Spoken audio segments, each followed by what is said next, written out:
it's a very interesting story. There are three ways that, of course, a case can be brought before the International Criminal Court. The country itself, who's a member, can refer it. The Security Council of the United Nations can refer a case, or the chief prosecutor in The Hague can, on his own, or her own now, it's a woman, she can begin an investigation that has to get the approval of 3 judges before proceeding. What happened in Kenya is, following the violence back in 2007, 2008 in the last election, there was an investigation done by Kenyans, led by a Kenyan judge, of who was responsible for the violence that led to those deaths. This judge then sealed his report with the names of the individuals, submitted it to Kofi Annan and to the ICC and to the government of Kenya. When Kenya did not act on it, it was only then that The Hague's chief prosecutor opened that envelope that had the names on it of the individuals that the investigation showed were part of or they claimed to show, were part of instigating the violence, and Kenyatta's name was one of them.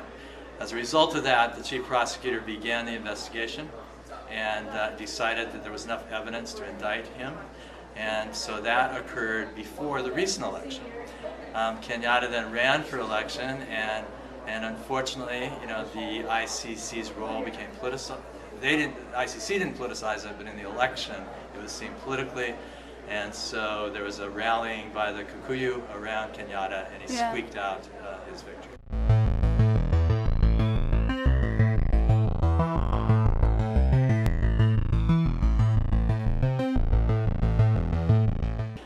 I think that one of the incredible things about the ICC, and I didn't appreciate it until I took students there, was the care that they take.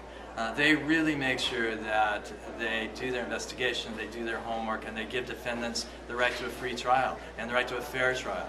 That whether it's Bashir, Kenyatta, or whoever it is, or Charles Taylor in the Sierra Leone Tribunal, they get the best legal help available in the world. And so this is why these trials go on so long, because they make sure that every T is crossed and I is dotted, and it's an impressive experiment in international justice.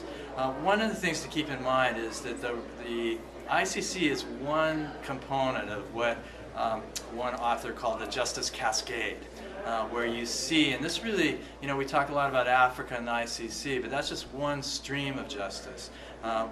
Really, the other big stream is in Latin America, where you see those in Argentina who are responsible for the junta and the missing people back in the 1970s being held accountable. You see Pinochet being held accountable. And so you have that national stream as well. And so it has to be taken, as a whole, the ICC, in the context of changing mores around justice that will hopefully detour future leaders who might pursue similar paths.